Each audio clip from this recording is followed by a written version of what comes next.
you probably have already everything you need to create your brand story. So your brand story is nothing more than your backstory. You know, when you develop your personality, and then we go a little bit maybe in technicalities and how really there to develop it. But when you have your personality growth, from a child to a teenager to an adult, normally what you do is to elaborate somehow your story, and this becomes also your personal growth. You start knowing something about yourself. If you think back 20 years, what you know about yourself now and how you tell your backstory of how you became a 20-something, a 30-something, is probably completely different from the story that you told to yourself when you were at school. So the process with a brand is not that different. So if you go out and you ask an agency, they will give you some canvas. There are many beautiful models. And then you have to position your brand against some rational, some emotional values. You know, you make this kind of diagrams, beautiful grids. But before going into positioning, into saying what makes you different, think really about what Simon Sinek called the why. Yeah. So think really about why you are doing this. Because when you think about your why, so when you think about what you stand for, what is really Foodspring about, then it's easy to connect with your so-called target customers. Because at the end of the day, brand is nothing more than a relationship. You build relationship with people, telling a story, and then finding if it resonates with you. How your name? How is Marie? Marie. Marie, I can tell you what I like. I like football. I don't like cricket. I like this and like that. And then based on what you like or what you expect, we can find a common relationship point, or a common point, a common terrain from where you start the relationship. So this seems to be very trivial or very fluffy. But in the reality, what you have to come up is a series of questions and answers. You have to put yourself in the shoes of your customers, of your potential customers, and put down a series of their questions based on their attitudes, their dreams, their pain points. Then go back to your story. When you started Foodspring, what was really the purpose? How you are serving those people? And serving means how you are basically an enabler of those people. Never forget that at the end of the day, whatever you do, B2C, B2B, software, retail, food, or even if you are a teacher, or even if you are anybody working with anybody else, what you do is to enable people to be more, become more, do more, act more. So there is everything that you do has to do with the reasons why you're here. And the reason why you think you can help people to be more, to do more, to act more. This is the foundation of every strong brand. It's about, so to say, putting together your inside-out view, your heart, because you have a dream. And then we can, I would probably interview you to understand what the dream is. But the dream must become something that is collectively valid. So a dream that becomes value for your customers. But like, sorry if I interrupt. Yeah. Like, since I think you also have a super valid experience at Red Bull, Yeah. because they started, Yeah. as you told me, as a brand for people who are driving camion, and then they become like this content powerhouse. How they actually like shifted this, and they start to build this type of new storytelling. What was the insider experience? Well, it's the story of Red Bull has to do basically with the understanding that when they launched the energy drink, they thought, okay, it's a functional product. It's about staying awake. It's about having more brain power than expected, and they tried to sell it. It was still in the 80s. Playing everything around these functional values. Let's say, you all have studied most probably the old pyramid, the Maslow pyramid. At the very beginning, there is really food, water, so the very basic needs. Then you have this kind of more elevated functional needs. Then you have something that is more going to the brain, the belly, and the heart. Self-fulfilling. Now, this is a very basic description, but there is one key point that can transform any brand from a basic commodity to a top brand. When Red Bull started, they tried only to sell the functional value. This is a drink with a lot of caffeine, with some carbohydrates that you can absorb very quickly, and it will help you to stay awake. Fantastic. What the point is that when you only speak to the functional component, you are competing against an incredible number of other products that can do the same in a different way. So you are joining the crowds of the commodity goods. And honestly, when we talk about superfoods, you say it's different. I say, what I see from outside, they are becoming a new commodity. There are superfoods everywhere. They all promise more or less the same. I don't know enough about your brand promise, but I can say to you from an outsider view, don't think that you, so to say, own the category, because the category is incredibly broad, as it was the category of things waking you up, from the traditional coffee to this kind of energy drink that created its own category later on, from anything that can bring you a little, from tea, coffee, anything. That's where the idea was, okay, we perfectly know that the drink is, at the end of the day, is about that. But who the hell would fall in love with a drink that is not even the color of a coffee? Something completely different. Originally, the customers of the original Red Bull that was born in Thailand, not even in Austria, not even in Europe, were truck drivers. People that really needed to stay awake.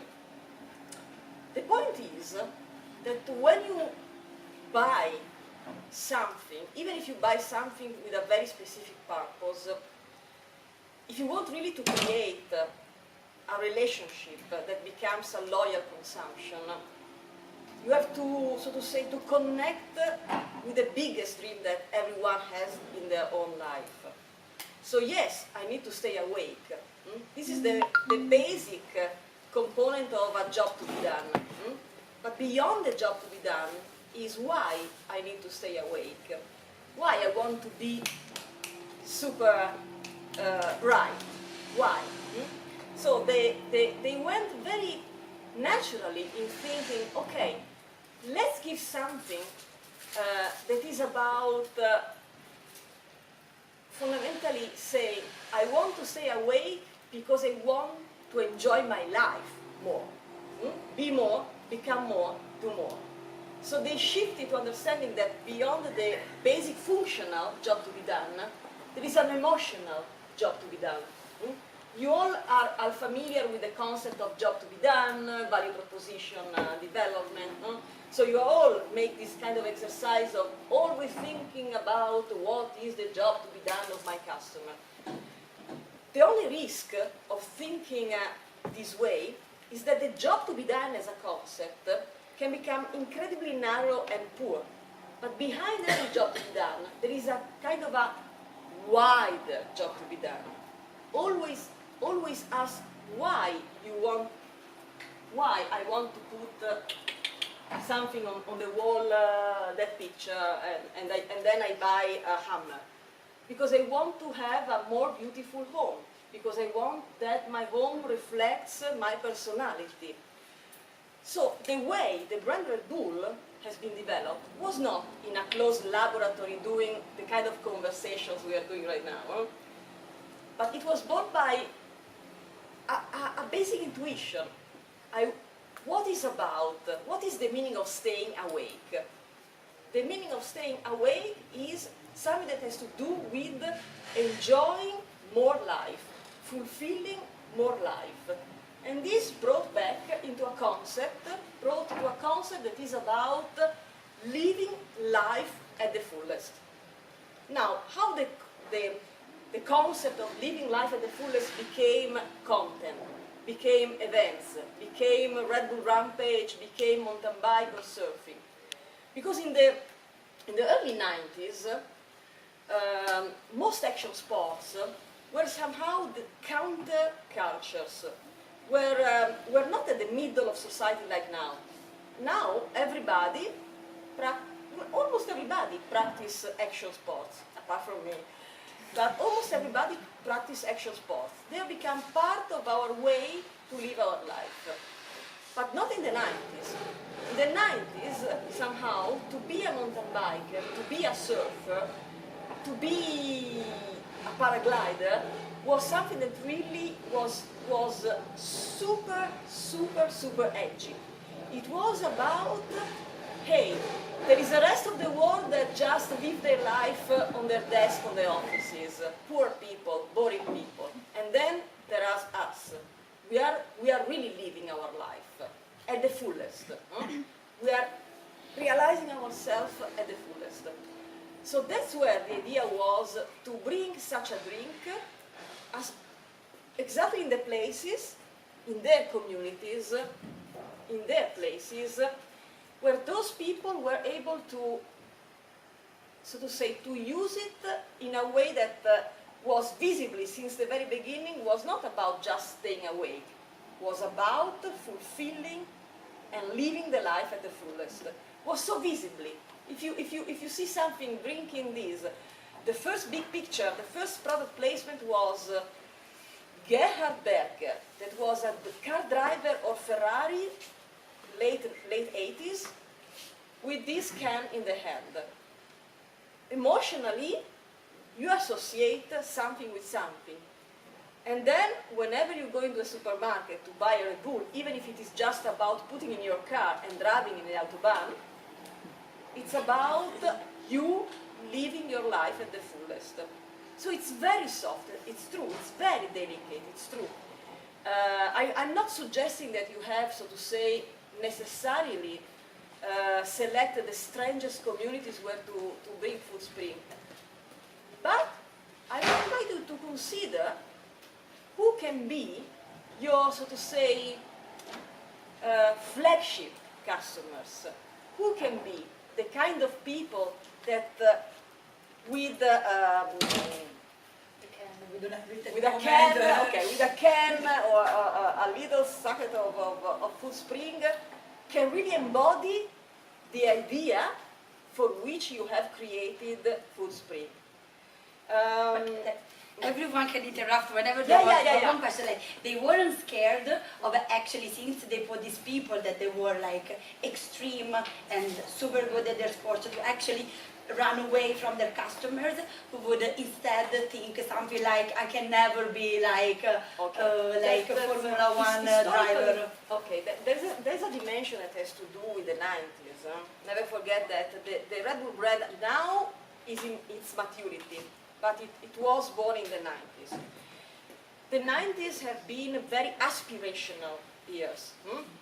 So where the idea of being similar to somebody up there was very strong, stronger than now.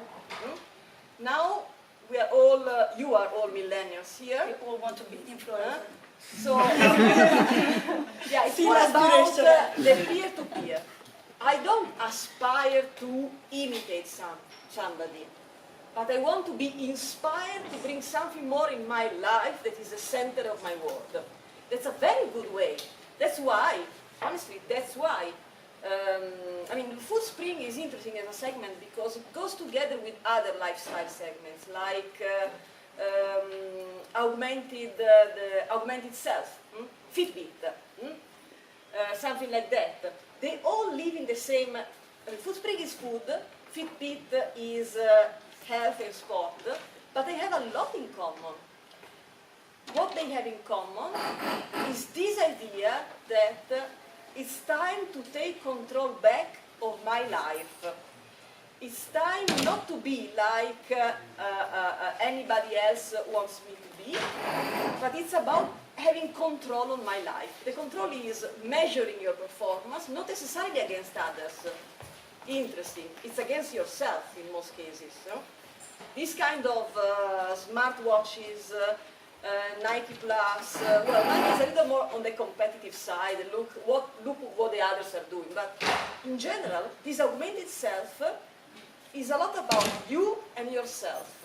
It's not anymore like in the 90s, you and the others. It's you taking full control of your life. When we talk about, you call your category superfoods or something like that. No, it's a functional, funny enough, it's called functional food. Okay. Functional. It's very good label, but when you think about your category, functional goods, that's where you have to do this mental exercise. Is it about enabling people to take back control of their life? Or it is about, let me do an awkward example, helping people to appear better and to say, to appear similar to the top model that they see on a magazine. These are two completely different model engagement strategy that determine a completely different brand strategy. This is very much aspirational. I don't like it, as you understand, I don't like it. It's very old, very obsolete, in my opinion. This is about you and yourself. How can we develop then a messaging about this, if this is the concept? So this is the kind of exercise that you have to do. First of all, think really about the emotional job to be done. What there is beyond the idea of taking a functional food. Second is about, instead of creating personas, that is a common thing that we have always to do, create also a hidden hero. Who is your hero customer? There's somebody that you really would love to buy Food Spring. Are there ecosystems? Are there, so to say, special places where you can find your hero customer? That one that can, so to say, inspire your personas. Because ecosystems can be physical, fitness studios or whatever, or yoga sessions under the Tour Eiffel, or can be virtual. But it's important that you start exploring your tribes, your potential places where you can really bring Food Spring at the very beginning, offering these as, let's say, you know when you're a teenager, you go to a party on Friday afternoon. My age, we used to do something like that.